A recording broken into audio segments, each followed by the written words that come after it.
I really cannot see how they can do it without crashing the government bond market. Our mission at SD Bullion is clear: the lowest cost gold and silver available online. While we do not have pretty blue boxes, free shipping on every order, or glamorous gold and silver infomercials, SD Bullion has the lowest prices that may save you hundreds on your next order. So before you make your next investment, do the math and join the over 40,000 new customers who have recently made the switch to SD Bullion. Why pay more? Hey everyone, this is Elijah Johnson with SilverDoctors.com, and back with us today is Alasdair MacLeod from GoldMoney.com. Alasdair, thank you so much for joining us today. That's my pleasure. All right, now I'd first like to discuss one of your recent articles. You were talking about how the Fed is wanting to unwind QE and how this, you were saying you're not really sure how they're going to be able to do this. You're saying that the Fed wants to prepare for the next crisis, and the only way they can do that is if they have interest rates to lower. Interest rates are already so low right now that they can't really lower them too much more. So they want to raise interest rates so then when another crisis hits, they can lower them. And also, they've expanded their balance sheet so much that they won't want to expand their balance sheet more, so they want to reduce their balance sheet or unwind QE, basically reverse printing money. So did you want to expand a little bit on this and how you think this really won't work right now? Well, I think you've sort of more or less said why it won't work. I mean, it is such a contradiction. The idea basically, I think, is that as the US economy recovers, the Fed will unwind its balance sheet. And it'll do that in two ways. The first thing that it'll do is, as maturing bonds, and particularly, I guess, mortgage debt, as that matures, then they won't replace it, if you like, with other debt. So that's one way in which it runs down. The other way in which it runs down is if they actually sell assets into the market. And the other side of that is that they would sell the assets to someone through a bank. And the effect on the other side of the Fed's balance sheet is to reduce the level of reserves held by that bank, so that the bank reserves are going down at the same time as the asset side of the Fed's balance sheet is being reduced. So now, if the economy is recovering, then basically what we would be seeing is an expansion in bank lending at the same time. And as you get the expansion of bank lending, what happens is that banks they increase their lending basically by selling down assets on their balance sheet, which they've held as an alternative to lending. Now, remember that the reason that they've got a whole load of government debt on their balance sheet is they are frightened to lend. They see too much risk in lending. So if the situation changes and the banks suddenly begin to see that there is less risk in lending, what do? They sell down their bonds. So we have got yields rising on government bonds at exactly the same time as the Fed is trying to reduce its balance sheet by dumping bonds on the market. Come on, this is crazy. I can't see really how practically the Fed can reduce its balance sheet. And the other side of Fed policy is to normalize interest rates. Now, no one, let alone the Fed, knows what normalized interest rates are. Where should they be? Should it be 3%, 4%, 5%? Do you look at the rate of inflation, which is 2%, and add 3% and say it should be 5%? Probably not, because by my calculations, I think that if the Fed fund rate rises through 2%, and probably in excess of 2.5%, that would be enough probably to trigger the next credit crisis, because the amount of debt that has accumulated since the last credit crisis, which was in 2008, is so enormous that it's actually driven down the level of nominal interest rates that would trigger the next credit crisis. So the Fed, I think, it talks about normalizing interest rates. They actually haven't got a clue what they're doing. And I think we ought to bear that in mind as the Fed tries to struggle its way through to some sort of future. But at the moment, I don't see there in any hurry to normalize interest rates because there's not a lot of sign of the US economy growing or progressing from where it is. Other economies are doing fine. The global growth story is actually all about China and what she's doing in Asia with Russia. It's got nothing to do with America. America has been frozen out of it. We see the UK economy is going like a train. We're selling services into China. The European economy, the EU economy, is also beginning to pick up quite nicely. The Japanese economy has had, 4 or 5 quarters of, sort of quite reasonable growth. So you can see the rest of the world is actually growing, but it's back on the China story from which America is excluded. So America has got this nasty problem, I think, as far as the Fed is concerned. There isn't much economic growth. You've got relatively full employment on the figures, but the figures, as we know, are no more than estimates. I'm talking about the unemployment figures. But you've also got a weakening dollar. So the effect of commodity prices being driven up by predominantly Asian demand for infrastructure building is likely to leave America with its weak currency, with higher commodity prices, a stagnant economy. Put those two together and you get the old portmanteau word, stagflation. Right. And getting back to, what the Fed wants to do with reverse QE or unwinding QE, you've talked about how this is really putting the cart before the horse, because you say that demand for bank credit must increase strongly enough to encourage commercial banks to withdraw funds from the Fed. But really, if the Fed is trying to increase interest rates while hoping that people want to take out a bunch of loans, that doesn't really make any sense. No, it doesn't, because, again, as I was saying earlier, the Fed is trying to reduce its balance sheet at the same time as the commercial banks are trying to increase their bank lending. So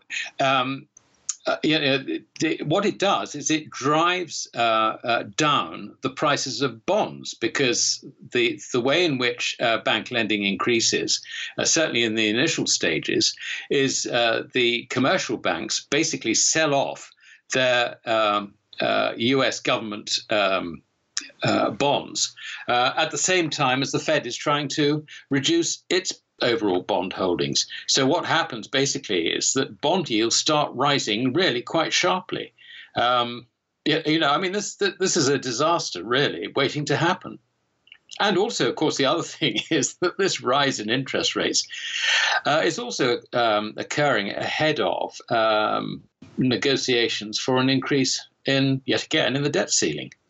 Now, when it comes to what the Fed will do, what is your opinion? Do you think they'll actually try to continue to raise interest rates and unwind QE? And what do you think the effect of this would be? Well, I think that is on their wish list, but I really can't see practically how they can do it. It's as a wish expressed by the Fed. This is what we want to do. And I think that's where it's going to stay. I really cannot see how they can do it without crashing the government bond market, the US Treasury market. And of course, they're not going to want to do that, which basically means that they have to sit on their hands. So where do you see the Fed's actions going from here, and where do you see the US economy going from here? Well, I think the Fed's actions are likely to be pretty limited. They want to raise interest rates again. I can completely understand why, because inflation is sort of, I know it's had a dip recently, but it's likely to pick up again and go through that 2%, I guess, later on in this year.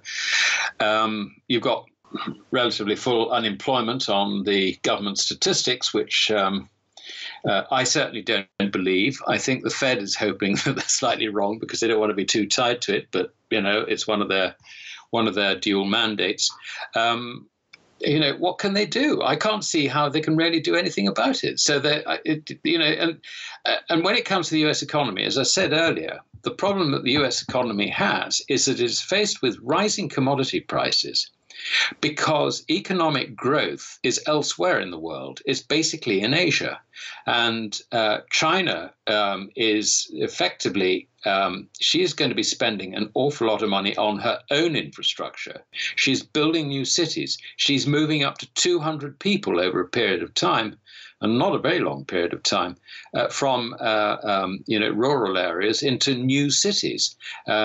Why? Because she needs the labor in order to progress her plans of moving the economy, if you like, away from just manufacturing cheap products for export, white goods for export, into higher technology, and also to use China as a springboard to launch her ambitions across the rest of Asia, which she reckons she's going to industrialize really quite quickly.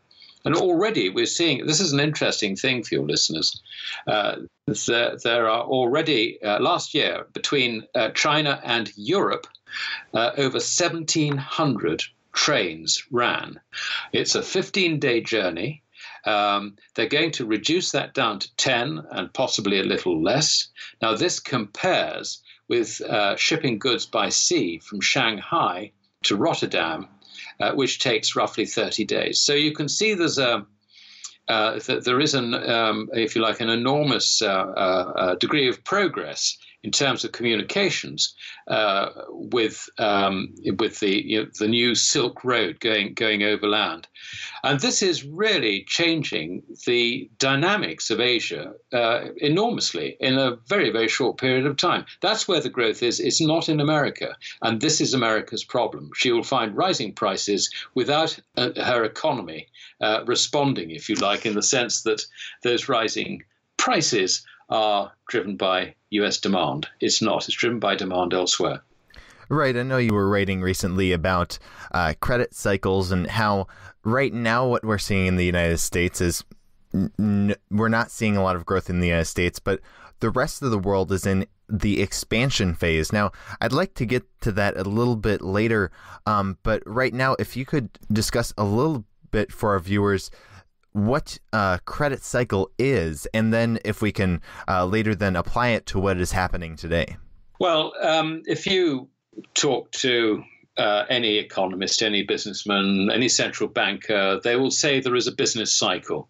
And the business cycle is one of boom and bust. And the whole point about credit policy is to try and manage that process so that it evens out the progress of the economy so that it is growing consistently rather than going through this cycle of boom and bust. The assumption that the establishment makes is that the origin of this business cycle is actually the private sector. That is completely wrong.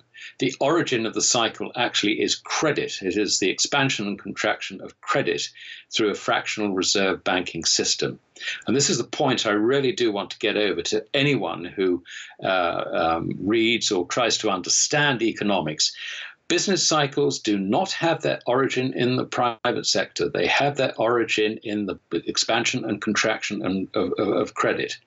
Now, if you can accept that proposition, and you'll find it very hard to argue against it once you begin to think about it, then the whole of the concept of central banks trying to manage the economy through interest rates, through telling the banks how much they can lend and how much, times when they've got to reduce their lending or put the brakes on and all the rest of it.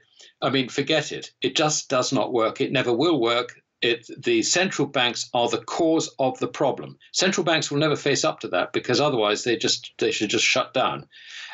So that's what I mean about the credit cycle. And this is irrespective of whatever you're speaking from the United States. This is irrespective of what the U.S. economy does. If the U.S. economy has, sort of misses out on the expansion phase, which we are seeing in Asia, on the Eurasian continent, then she will face the next bust phase of the credit cycle, because that's completely beyond her control. It's completely beyond the Fed's control. It is initiated by the central banks. What you will see is,